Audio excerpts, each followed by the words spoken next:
This morning, one of the oddest conversations in basketball grew even larger, somehow, a conversation about Michael Jordan. Nike and Caitlin Clark got into a dispute about Sophie Cunningham. Yes, that sentence sounds totally ridiculous. This could get very interesting. We might have the debut tonight. I said, wouldn't a triple-double be a great way to debut these news, the signature shoe that Nike drug its feet on? Yeah.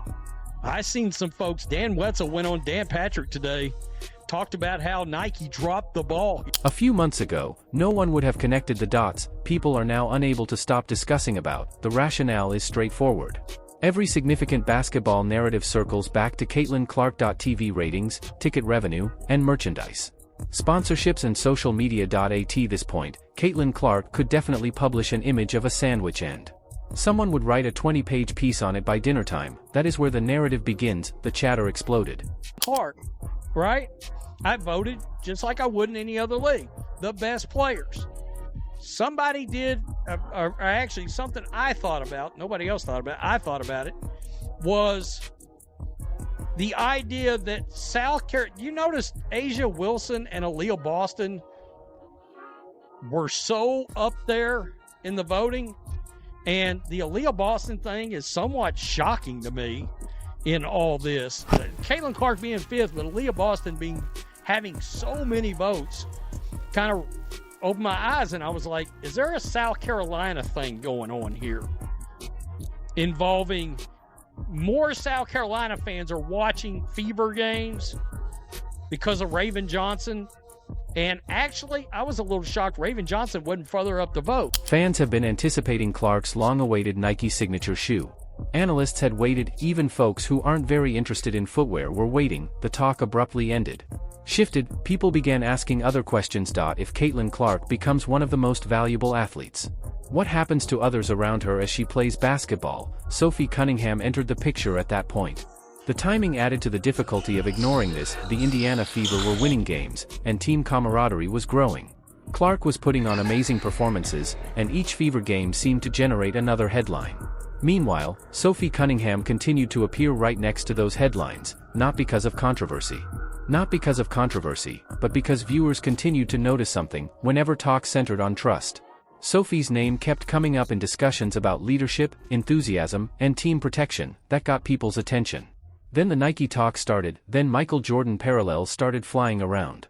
Then everything turned into a gigantic basketball rabbit hole, and, frankly, the deeper people looked, the more weird the narrative became. What happened next shifted the topic into an entirely other category. The crazy aspect is that it was never truly about shoes. The shoes simply happened to be the spark. What was the broader story? Shoes are represented. Companies have spent years looking for athletes who can make a difference, athletes that can bring in casual fans, athletes who can get people to stop scrolling and pay attention. Then Caitlin Clark showed up. The figures suddenly began to seem completely different. Attendance soared, television audiences increased. Merchandise began flying off shelves. Even those who had never seen a WNBA game suddenly knew exactly who Caitlin Clark was. That kind of influence is really rare. For most players spend their entire career trying to build that type of audience. Clark completed it nearly immediately. That is why the Nike discussion became such a popular issue. Many admirers felt the firm waited too long to properly capitalize on her popularity. The objections grew louder as the wait time increased. Then, previews of the new Caitlin Clark signature shoe began circulating, and just like that, everyone formed an opinion. Some people loved the designs, some preferred various colors. Some were even preparing to buy each version before it was even launched. One fan almost sounded ready to refinance their home for greater money. Perhaps not the finest financial decision, still, that amount of excitement is important. Businesses pay attention to excitement, demand, and definitely pay attention when one athlete continues to draw attention every week. But, I mean, if you're doing it based on being worthy to be in the game, I mean, they're not going to flood Raven Johnson in there. I wouldn't think. I don't know what to think. I mean, it was, when that fifth in the voting came out yesterday, I was like, holy shit, what the hell is going on here? Pretty surprising. But, and I cannot stress this to people enough, This is an entertainment product. And there are so many people that are not entertained right now. And it's hurting the entire league. You're seeing it. The overall vote total. People want to consume what they want to consume. They're like, you know what? This is not entertaining as it was. I'll turn it over and watch the World Cup. I'll turn it over and watch Major League Baseball, whose ratings have went up, by the way. You know, and there was a not that many weeks difference between the start of the Major League season and the start of the WNBA season. This is where the conversation took an unexpected turn. People began to recognize that Clark's success was providing chances. For all those who are related to her, teammates received more exposure, and games garnered more attention. The Indiana Fever received more. Sophie Cunningham also benefited from the spotlight, not because someone handed her something, not because of a special favor, but because visibility generates opportunity. The more cameras follow Caitlin Clark, the more cameras are capturing the individuals around her, the more stories written, the more names are referenced. The platform rises in size as the level of attention increases. Sophie Cunningham was no longer only a member of the roster, she was joining the chat, but it was only the beginning. Another detail started showing up. I keep getting up. The intriguing thing is that Sophie Cunningham did not force her way into the plot.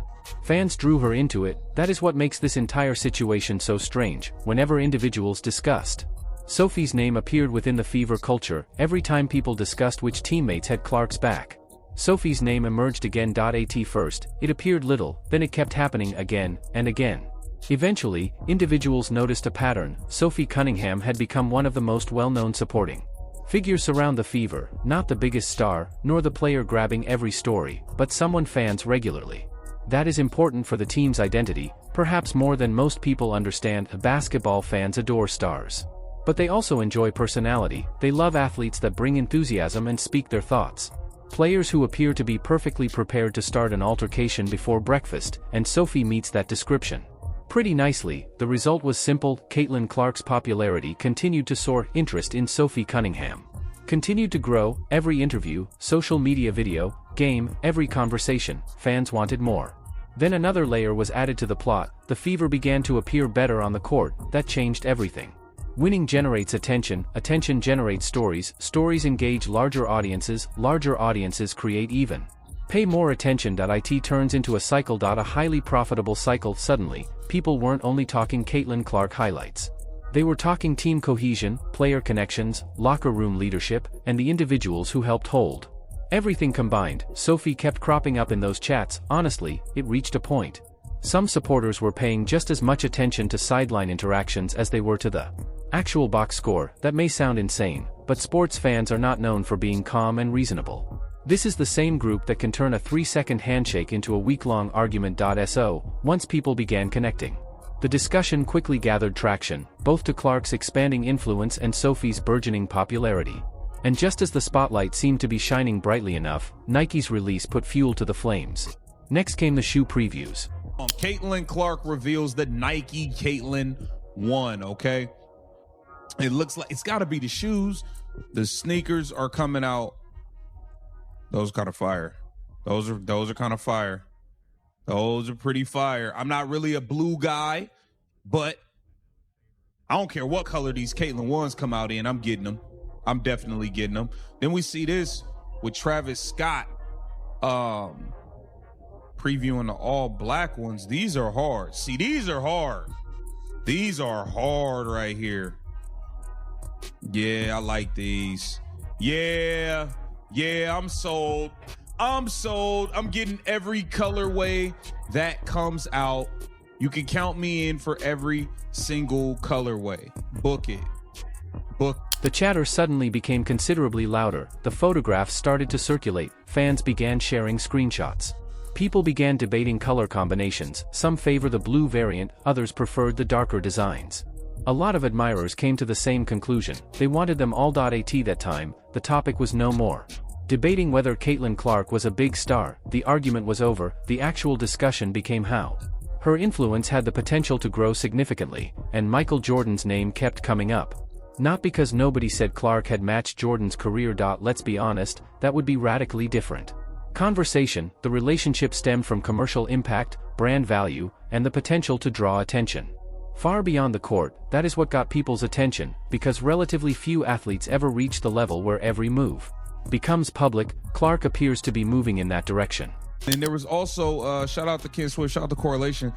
There was this cut up, this video that was put up for Caitlin Clark. Let's take a look at this. I haven't seen it.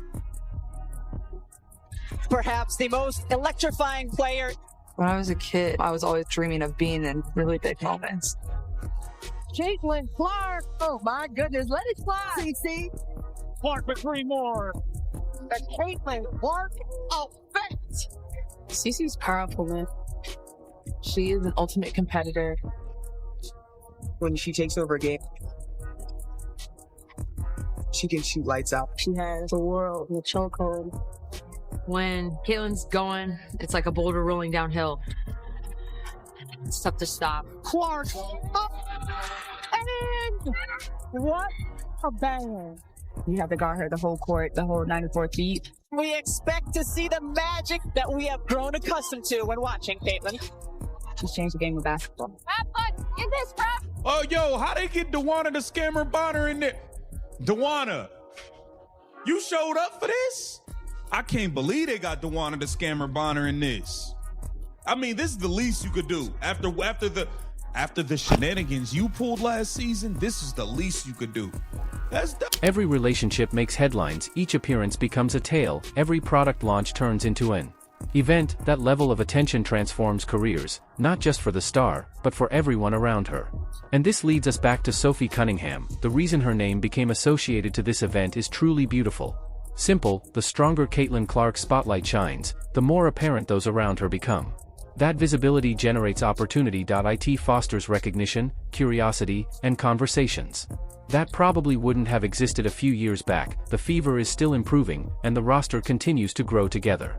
Although the chemistry is still growing, the team's popularity grows. This should tell you everything. This story began with Nike.it, grew into Caitlin Clark.it, eventually circles back to Sophie Cunningham. Throughout it all, one reality remained tough to overlook: Caitlin Clark has become one the most prominent names in basketball, and every significant move associated with her appears to produce another waves of interest. What scares the rest of the league? Many supporters believe she's only getting started. If you loved this video and want more content like this, be sure to subscribe to Elite Ball Knowledge and enable notifications, so you'll never miss the next major story.